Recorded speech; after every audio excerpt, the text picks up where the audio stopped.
You went on to edit a fascinating anthology called India Descends, and I loved the way it's called 3,000 Years of Difference, Doubt, and Debate, Argument. So the fact that it's not just debate and argument, but difference, which is a fact of life, and certainly a fact of life in India, and then doubt, which we have to remind people is very much a part of the thinking process. If you recall, the book starts, it's an anthology, and the book starts from the Nasadiya Sukt of Rigveda, where the Rishi, after having described the wonderful universe, this, that, and the other, says, but what was there when there was no absence and no presence, no light, no darkness,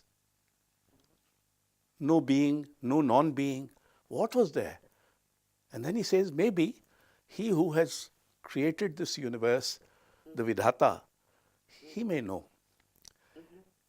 And then creeps in what Amartya Sen has famously described as the beginning of Indian skepticism, saying, maybe even he doesn't know.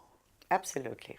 So it was necessary to remind us of three things. One, that dissent has been a part of Indian tradition as much as affirmation has been, and that it has been there right from the Vedic period, one. Two, I argued that if Hinduism, for instance, had been all that self-satisfying and all-satisfying religion, why did we have three more religions, Buddhism, Jainism, and Sikhism? They are all religions of descent from Hinduism. And mind you, two of these religions, Buddhism and Jainism, do not have a concept of God. They are godless religions in that sense. That they make Mahavir or Buddha into God is another matter of, but theologically, they don't have a concept. Now, all this is part of Indian tradition.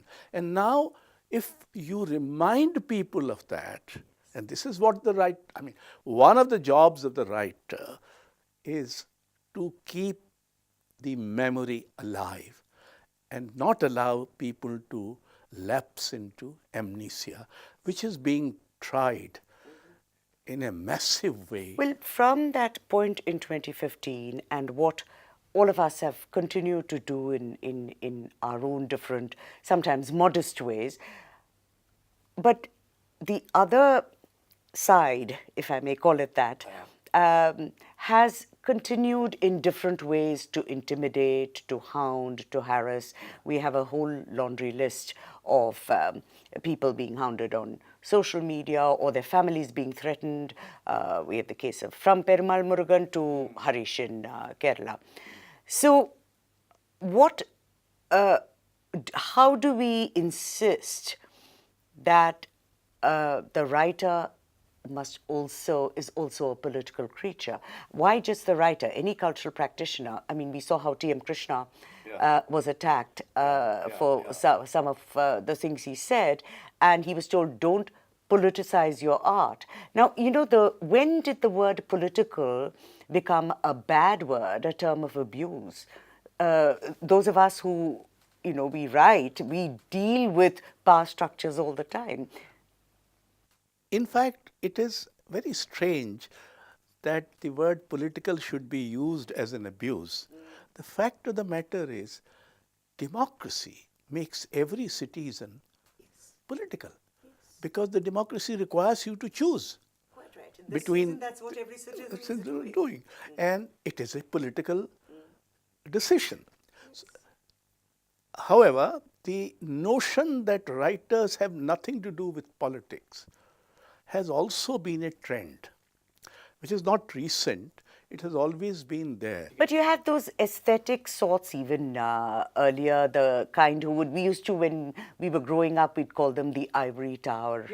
The fact of the matter is that even those who were accused of being an ivory tower had to contend with reality. Absolutely. And reality consists of mud and dust of everyday life and politics. Because after all, one of the unfortunate things that has happened is that politics has become an overriding, overpowering, overarching phenomena, and the other ways of looking at the world, organizing the world, or changing the world have been pushed aside.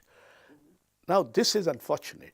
However, the fact remains that if politics has come to occupy such a crucial position in human affairs, then the writer cannot possibly, both as a, not only as a citizen but also as a writer, keep away from politics.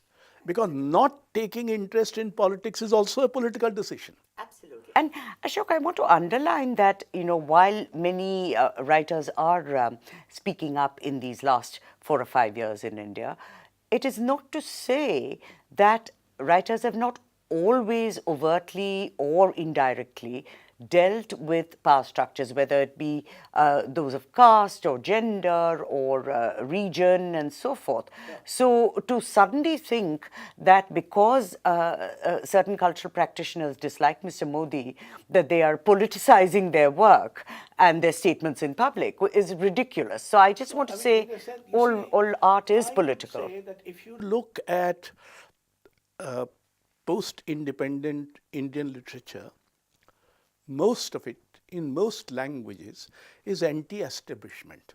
Exactly. It is anti-establishment, whether the establishment is of social morality, of political, of politics, of gender, of caste, of religion, or whatever.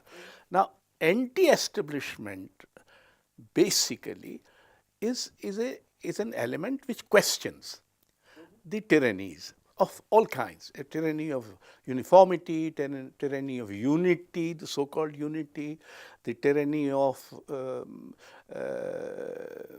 sort of consonance, the tyranny of consent, consensus.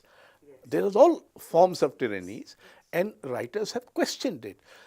I mean, Murugan, for instance, was not doing something overtly political. He was writing about a community which he knew and the practices. And it was the community which decided to curb him. So it is not merely the state.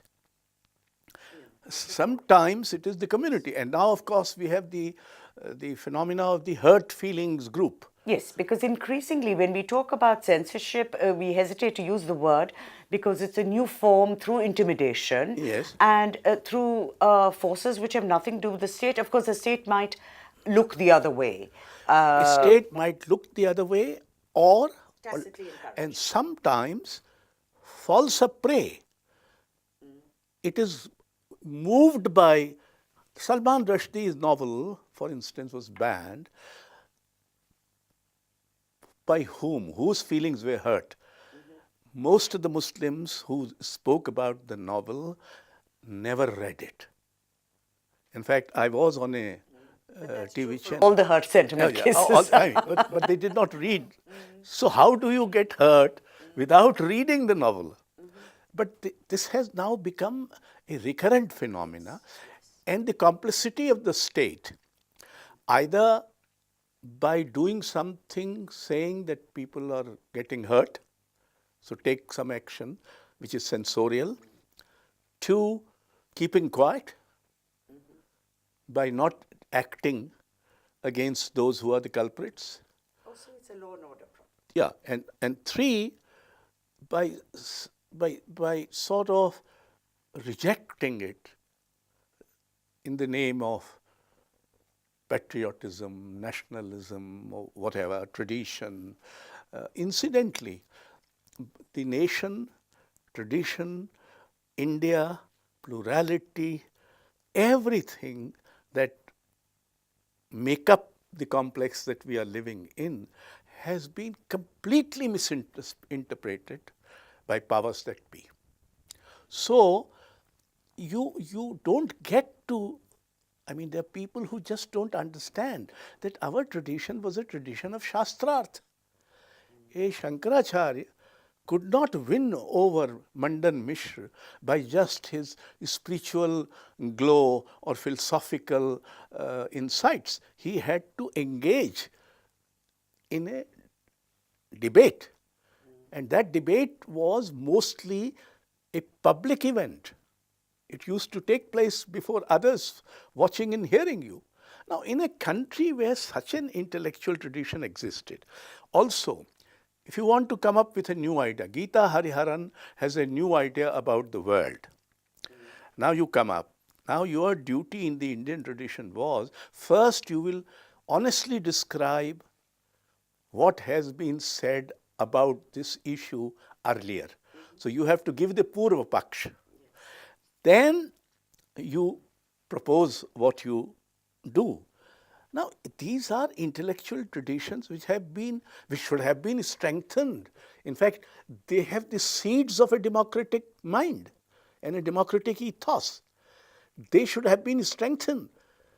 Ours is a democracy which is trying to forget this.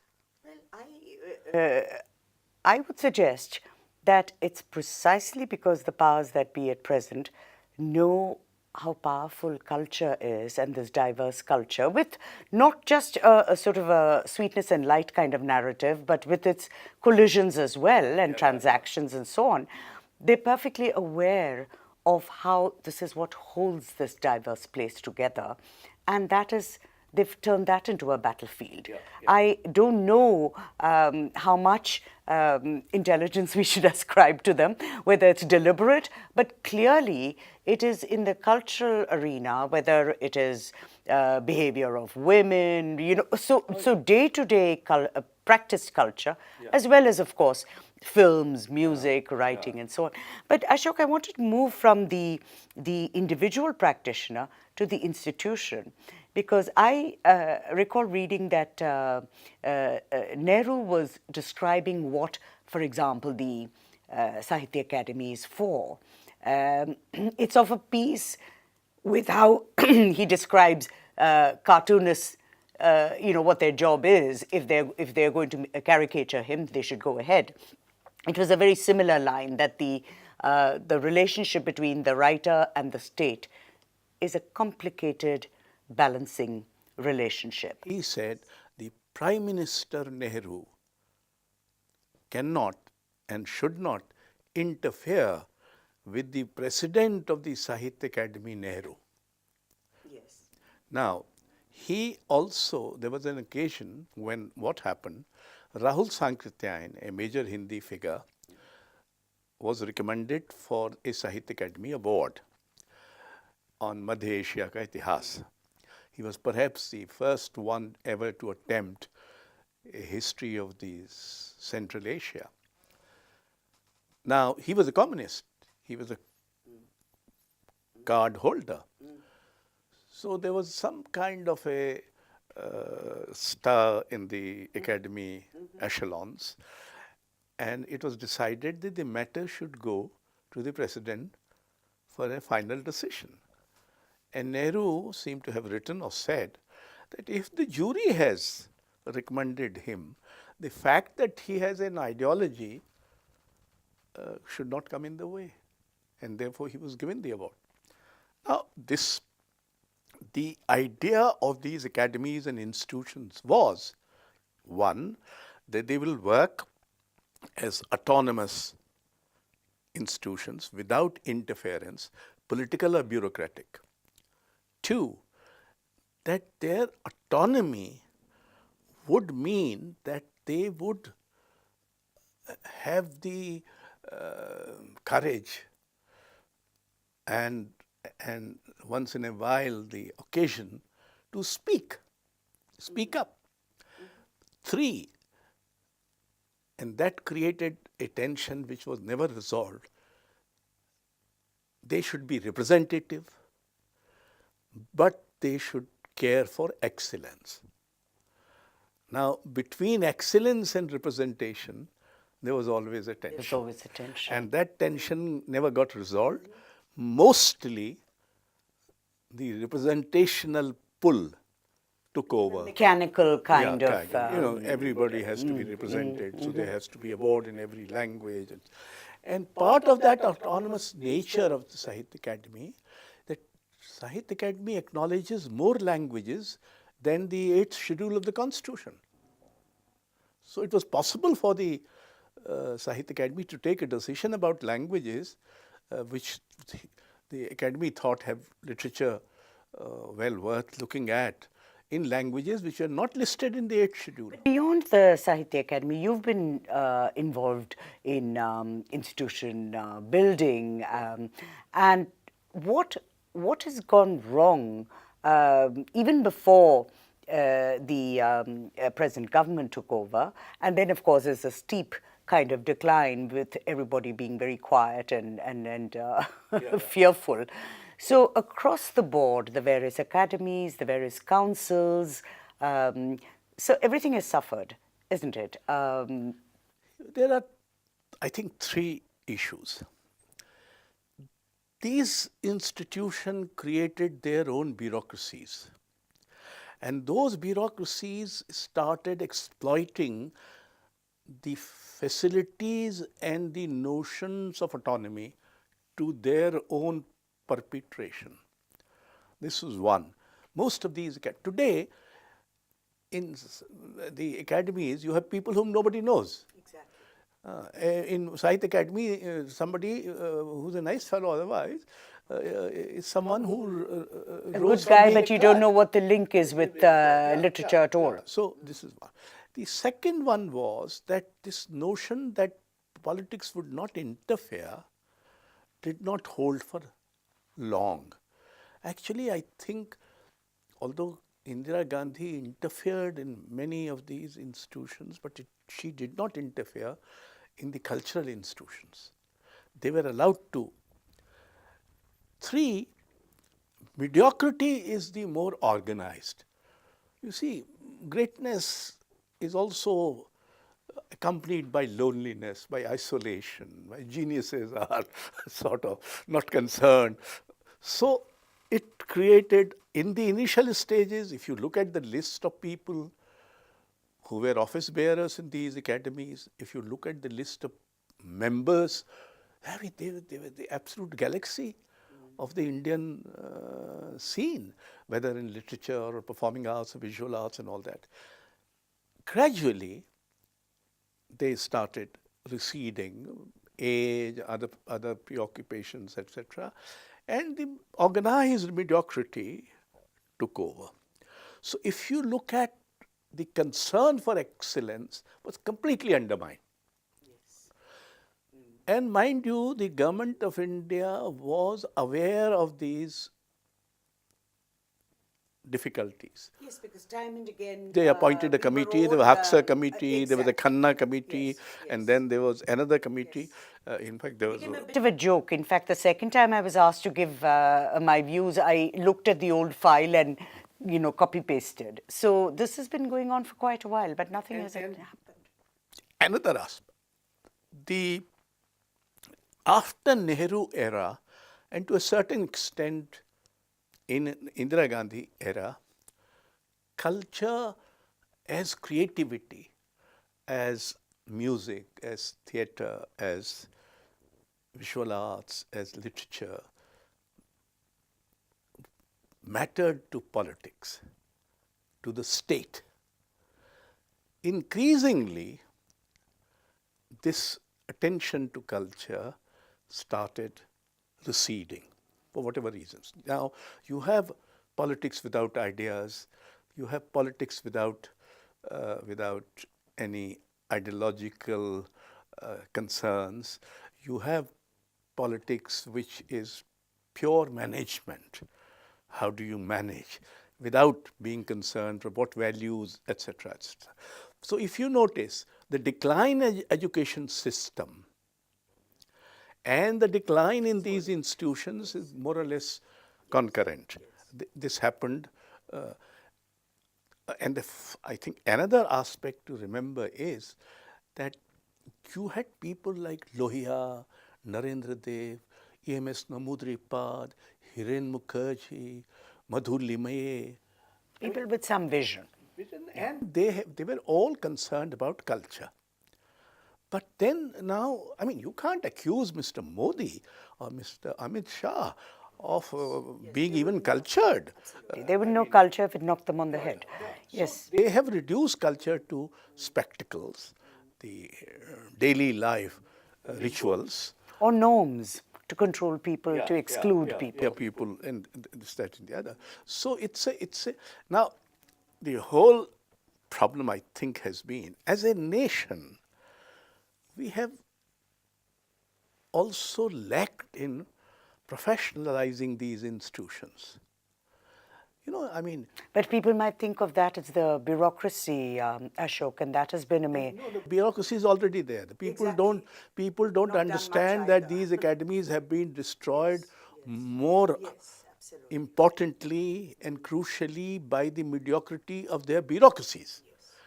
And they have substantial bureaucracies. You know, when I took over as chairman Lalit Kala Academy, one day I asked how many people we have. I was told 180. I was shocked beyond my wits. It was such a lazy, slow moving institution, and 180 people. I thought, what do they do? Now, so it's a. Other thing is that alternative forums appeared. You know, for instance, in visual arts, today Lalit Kala Academy counts for nothing, really. You don't even know who is the chairman. I'm told that he is someone whose reputation comes from the fact that he made statues of Golwalkar and Shivaji in Maharashtra. So he is the chairman. You have people all across the board. Now, these institutions, one major failing was they never worked as guilds, professional guilds. I mean, issues of copyright, royalties, issues of yes, issues. And so, which is not surprising that finally when Kalburgi, one of their own awardees, is murdered, that they don't even speak up. And apparently the president of the Sahitya Academy then said to Nayantara Sehgal, we never protest. We didn't protest during the emergency. They were proud that they'd never taken a political stand. Which Extra. The point is there's nothing to stop them. Sahitya Academy enjoys a kind of autonomy which the other two academies don't enjoy. The president of the other two academies are appointed by the President of India, whereas the president of the Sahitya Academy is elected by the Sahitya Academy itself. So they are not, and I can tell you, it all depends on who you are. If you are a pygmy, unfortunately, and most of them have been, then the government at the bureaucratic level and at the political level will interfere. But if you are not, I had 4 years, I was let down by my own bureaucracy, but I was never interfered by either the bureaucratic system in the government or the ministers. So it is possible. But how can you be not concerned when three of writers are being killed? I mean, what stops you from making a statement? I think that was a measure of, there might have been a stagnation with the bureaucracy, but this kind of rapid erosion I think it also means that the moral stature of the institutions have gone down.